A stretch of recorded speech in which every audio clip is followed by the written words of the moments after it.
I am Ella, 28 years old. My favorite things are white rice, rice balls, and just rice. Yes, I am a slightly chubby new mother who loves rice with all her heart. I've loved white rice since I was a child, and my mother used to be amazed when I told her that I ate rice from morning to night. My love for rice knows no boundaries. And I even went on a study at a university in the food industry to develop delicious recipes that will go well with rice. It was there I met my current husband, Daniel. We were in the same class, and I was thrilled when he told me that he was a rice farmer. I was born and raised in the city and didn't know anyone who was a rice farmer. He came to the city because he didn't like the fact that his family was a farmer in the countryside. He seemed to be inspired by my love of rice and the fact that I ate it so deliciously every day. After graduation, I followed him back to the countryside to take over the farmhouse, and 2 years later, we got married. Now I work as a dietitian at a nursing home, and I'm always helping with the rice planting and harvesting. The eldest son, who had moved to the city saying he would not take over the family business, came back with a prospective wife, and my in-laws were in a frenzy. Moreover, my husband. If Ella hadn't been smiling so broadly and chomping down on rice balls at that moment, I wouldn't have had any intention of taking over the farm. Would say that, so I am worshipped like a goddess in my in-laws' house. My in-laws are gentle people to begin with, so when they decided to build a house on their property, I had no resistance. I get to eat delicious rice from a rice-producing region every day. My husband and in-laws would not have gone out of business. It was a win-win situation, and we were enjoying our home very much. Our long-awaited first child was born. He was a boy, and we named him Jack. Since there is still a strong sense in our community that the firstborn son has to be the heir of the family, my in-laws, relatives, and neighbors were all overjoyed. Having my beloved husband's child and being blessed by so many people made my days the happiest of my life. My son, who was loved by everyone around me, turned 4 months old, so I decided to go to the health center for a checkup. I was surrounded by babies the same age as my son, and I was excited to think that one day children would become friends with Jack. As I waited for my turn to see the doctor, chatting happily with the kind-looking mother sitting next to me, I suddenly heard a voice above my head. "Where did you buy those luxury brand clothes?" "What?" I looked up towards the voice and saw a woman with long hair looking down at me and my son. I was puzzled by the sudden question without any form of greeting, but she seemed to be the same new mother and answered with a smile. "Well, my mother-in-law bought it for me, so I don't know." She wiggled her thin eyebrows at my answer. "Wow, your mother-in-law dictates what you wear? That must be tough." "What? Really?" I did hear about a friend of mine who was having trouble with her mother-in-law buying clothes for her, but I was grateful because I'm not that particular and my mother-in-law has good taste. I didn't even know these clothes were a luxury brand in the first place. I felt uncomfortable as she stared at me with her eyes as if she was trying to decide what to wear. I was wondering whether I should leave my seat by pretending to change a diaper when she said to me, "I'll take those clothes off your hand." "What?" I was so confused I didn't know what she meant, but she started to take off my son's clothes. Hey, what are you doing?" She was blatantly miffed when I hurriedly picked up my son in my arms. "You don't want the clothes your mother-in-law bought for you, so I'm gonna take them." "Huh? No thanks. In the first place, if I give you the clothes he's wearing now, what is my son supposed to wear home? Why don't you just wrap a towel around him and go home?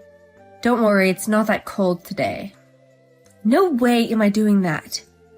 She was saying something crazy as if it was a matter of course, and my head was in a turmoil.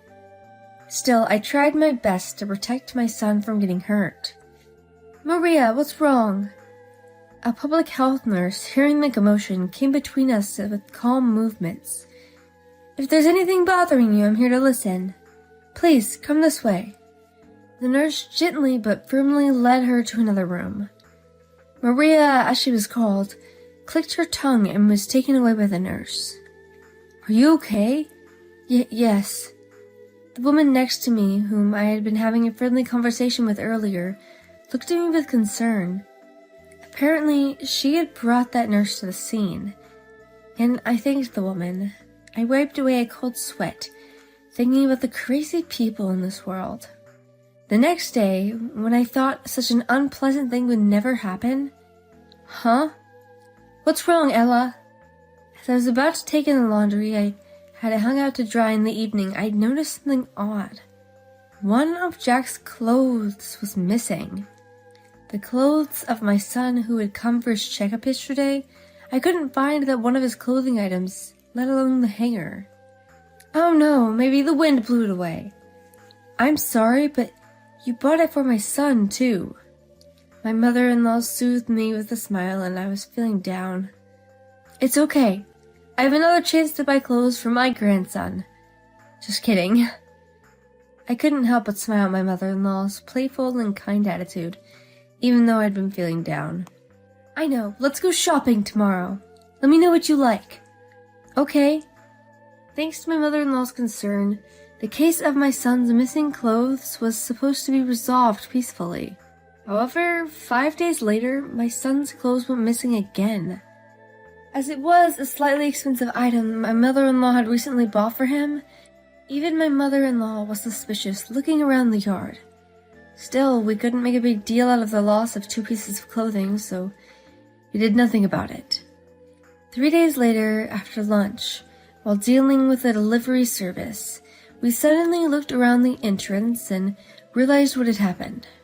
The day before, we had been caught in a rainstorm while taking a walk and we could not find our stroller, which was supposed to be drying out on the porch. Miss Julia, do you know what happened to the stroller? What? No, I don't. That's weird. The stroller was also a gift from my mother-in-law. Moreover, it was a sturdy and stable foreign brand so that my son could go out with peace of mind. I felt my heart race, and that's when I decided.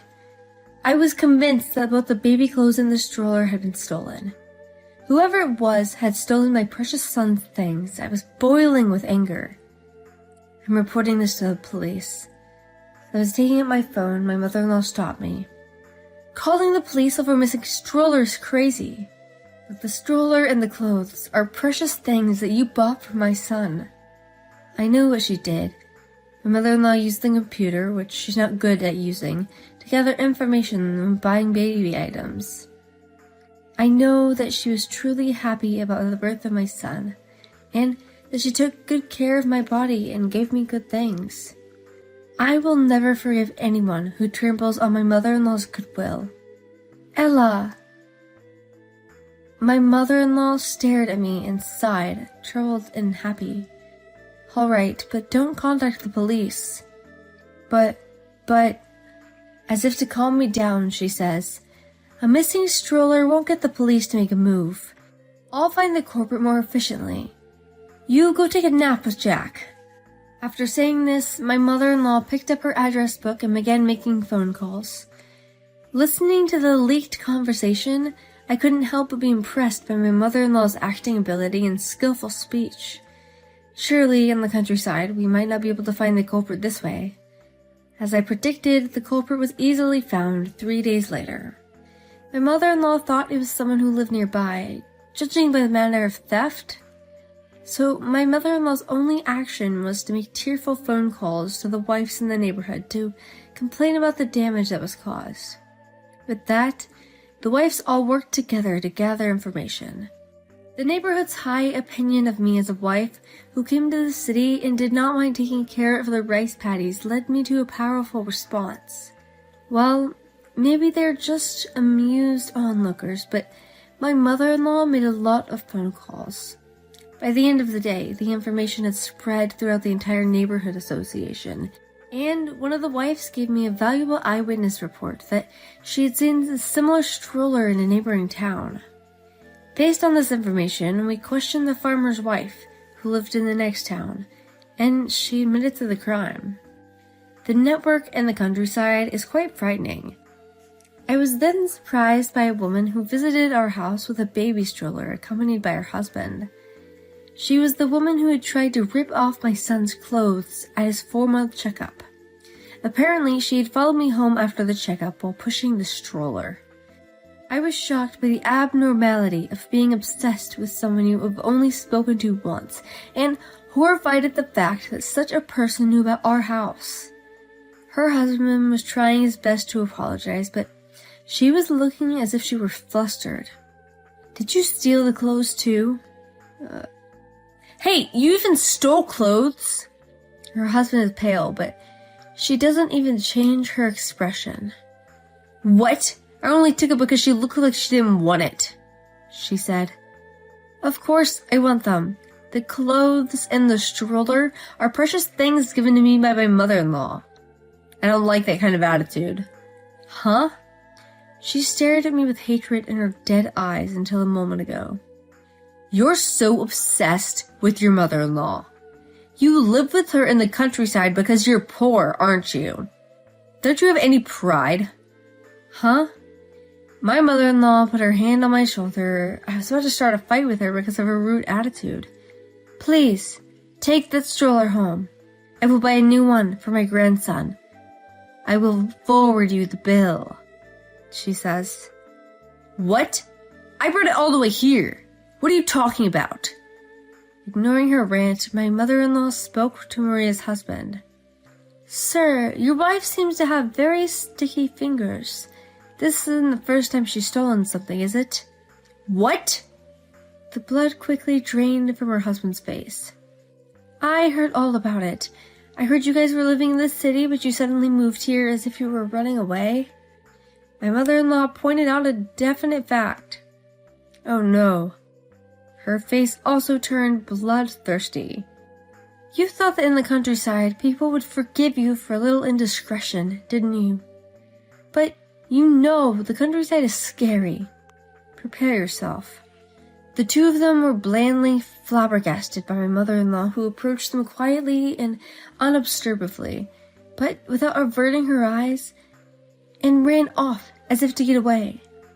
"Miss Julia, how much do you know about the couple?" I asked my mother-in-law. She said she quit her part-time job before coming in here because of her pregnancy, but was fired for skimming money from the co-workers in the cash register. She said something she did similar at her husband's company's house and moved away to escape. I heard that her pregnancy was real and she didn't turn herself into the police of the warmth of the people around her. I wonder what will happen to her in the future, since she caused such a commotion in such rural areas. I see. It is really scary in the countryside, where you get so much information in just 3 days. My mother-in-law laughed bitterly, and I returned a small smile. I swore from the bottom of my heart I would never do anything bad. As my mother-in-law had read, she had been misbehaving in many places. People who found out that we had been looted again to come forward and say that they have also been victims of stealing. Each one may be trivial, but the fact remains that she did a lot of evil deeds. Maria's mother-in-law and husband went around apologizing, bowing their heads to everyone. However, she stayed at home and showed no remorse for her wrongdoings.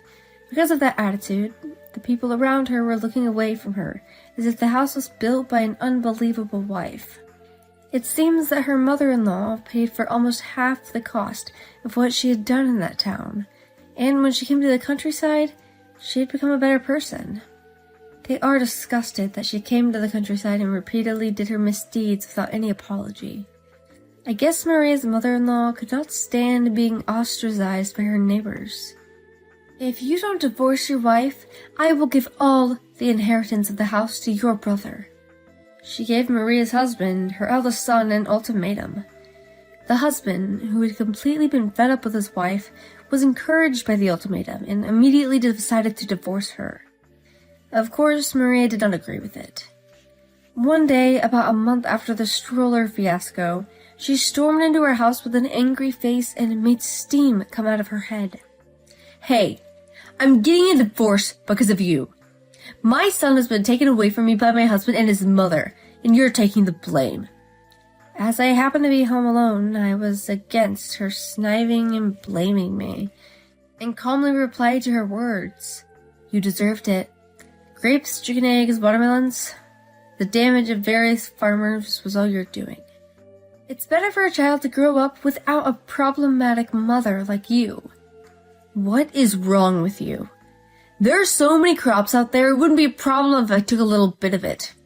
I thought the country people were more open-minded. What happened to the spirit of mutual help? This woman is crazy. Have you ever done anything to help others or anything else that would make people grateful? In the first place, how can you be allowed to steal the crops that have been carefully nurtured like your own child? The same goes for your baby products.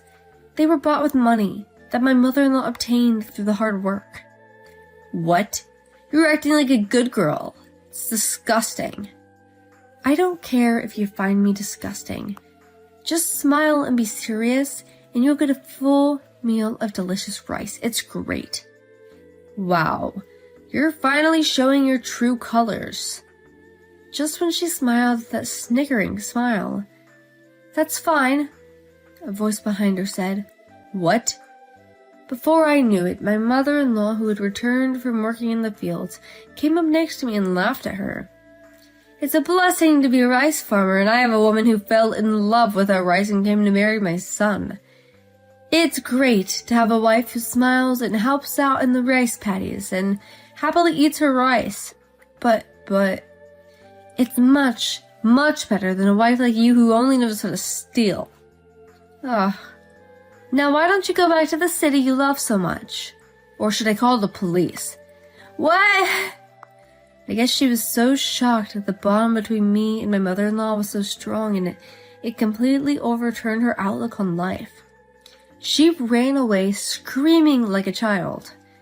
Oh, I hope she doesn't ever come back here again. I remember my line earlier about being able to eat a full meal of delicious rice while praying that she would never go back. Oh, no, of course. I wasn't just attracted by the rice, you know. I married my husband because I love him too, you know. After the rice, right? I look at my understanding, kind mother-in-law and laugh. The watered rice fields were sparkling in the spring sunlight. My mother-in-law was furious at Maria's unrepentant behavior when she stormed into her house after that. She demanded an immediate lump sum refund of the damage payment she had taken on her shoulders. Naturally, Mia was unable to repay the money, and her flamboyant and confident appearance from the line we first met was just a shadow of her former self. She left the town with shaggy hair and tattered clothes. She would probably end up living a life of debauchery, working in some bar somewhere in the middle of nowhere. 5 months have passed since then, and it is time to take our son, who gradually switched from baby food to regular food. The rice that Daddy made is delicious, isn't it? Mama. Yes, nothing beats fresh rice. Dada. My husband, who was eating next to me, laughed as I chatted with my son while feeding him porridge. Jack is gonna grow up to be a rice lover, isn't he? Of course. He's a happy child who always loved delicious rice by his side. Both my mother-in-law and father-in-law look at us with smiles. Surrounded by my favorite rice and a kind family, I am full of happiness.